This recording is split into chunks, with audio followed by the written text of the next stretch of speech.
It'll be one to go this time by. Coming to the green, buddy, coming to the green. Let's go get him. Go, go, go, dig, dig, dig, go, go, go, go. Get your motor running. Head out on the highway. Thanks for your patience. Sorry to keep you waiting. No. Curly might get your butt. Yeah, I know. She's already giving me an evil look. We're now joined in the infield media center by driver the number 48 Lowe's Cobalt Tools Chevrolet, Jimmie Johnson, currently first in points. Jimmie, your thoughts on coming back to Texas and this weekend's race? Definitely excited for the race. When we look back through our notes and look at where the year started showing some promise for us on mile and a halves, we look at Texas and say, you know, that's a period in time when we're getting stuff figured out and getting it right. So excited to be back and looking forward to a good race. This race was really big for us last year in the points battle, and I'm hopeful that it turns out the same for us this year. We'll open up to questions from the media. Again, as a courtesy, state your name and affiliation. We've got Ed, Bob, and Bruce.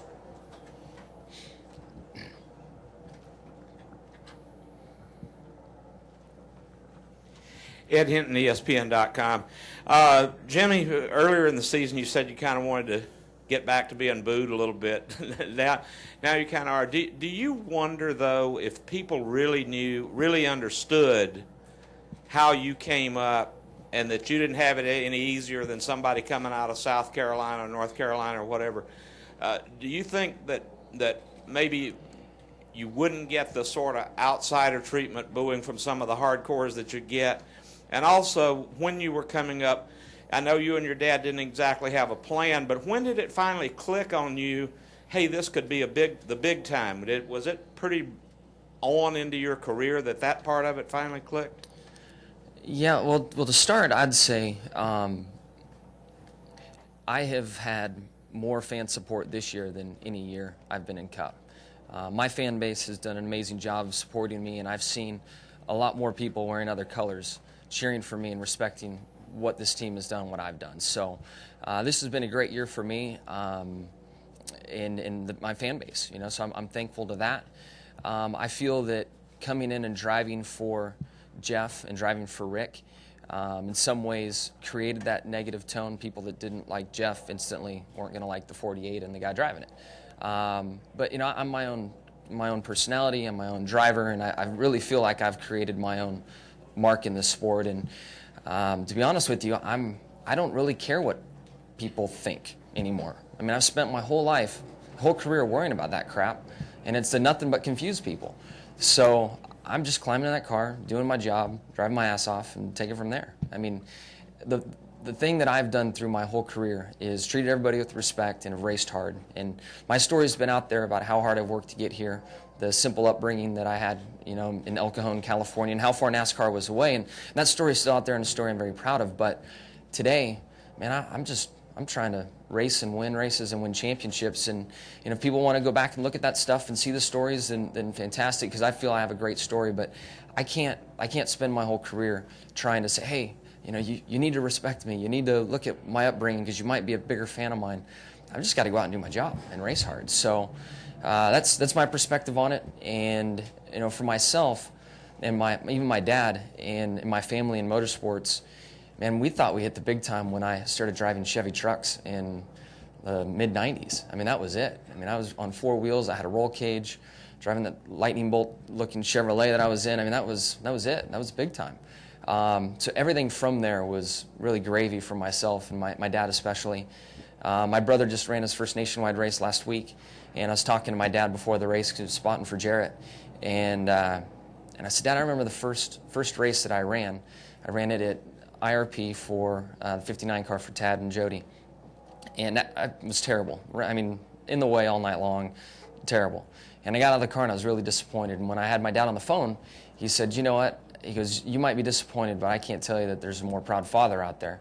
I just watched my son run his first Busch race. So at that point, I mean, I know it meant a lot to my dad and my family and myself to be making that transition into the big time. And I wasn't even wearing my own fire suit. I was wearing a Kingsford fire suit that had somebody else's name on it. But man, I felt big time. It was cool.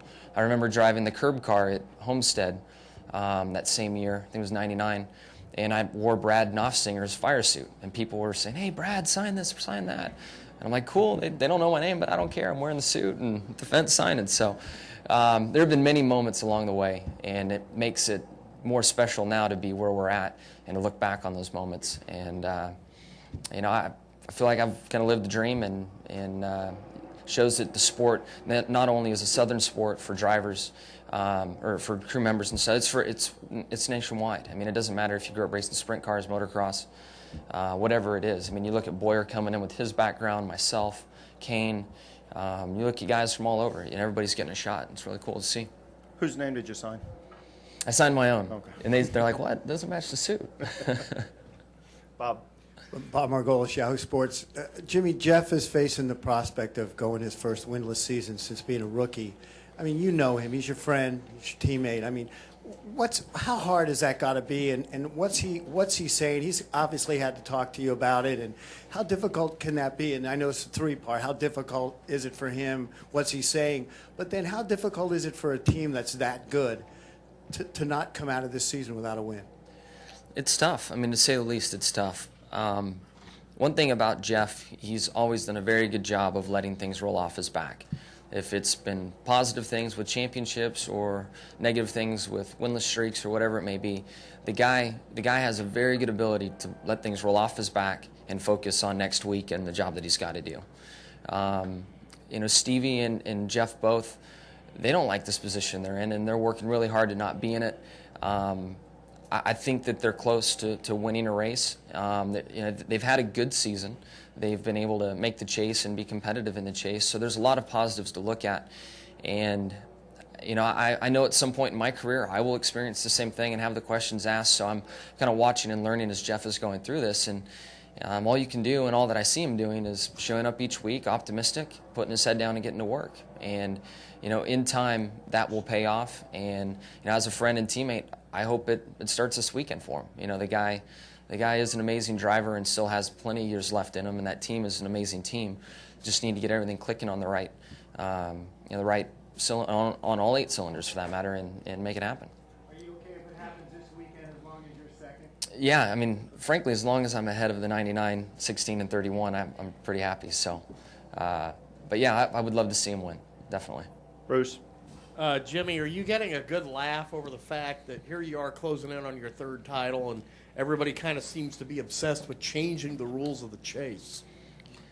Yeah, it's funny to see how that pops up. We've worked very hard to be in this position, and you know, it's an honor to be here, and hopefully we can continue down this road and keep everybody talking about the system and all those things that come with it. But we've worked very hard, and I know everybody has listened to me over the last 34 weekends talking about how hard we've worked this year. And at the end of the day, we all know that we did not get off to a good start, and we had to work very hard to be in this position, and we're here and we're proud of it. So it is interesting to hear the comments, and it makes me laugh that, you know, we can be that our sport can be susceptible to the whole reality TV buzz that's coming along. And if you don't like it, let's have a fan vote and let's change it. And it seems like it's kind of going that way. If you know, nobody likes it, let's just have Sprint running out on TV, and they can text who they want to qualify on pole and who they want to win the race and all these crazy things. I mean, it's really crazy. Racing is about earning your points and earning wins. And we've made an adjustment to the points system a few years back to make it more competitive. I mean, what else are we going to change? But if they go to text voting, I mean, that's going to give it to the 88. The 88's going to win every year, see? And then all the other fans are going to be upset. But, I mean, it has that feel to it that, you know, people are considering this reality TV craze in our sport. And sports are about earning whatever that given prize is. And, you know, if I was sitting 183 out where Carl is, and I don't think Carl's saying these things, but I wouldn't. I mean, I'd be looking at myself and what went on with the team. I wouldn't be thinking, well, we need a mulligan in the series, and we need, you know, this or that to make it even. And we all showed up for the 10 races, and the points were there, and you go earn it. I mean, that's what you do.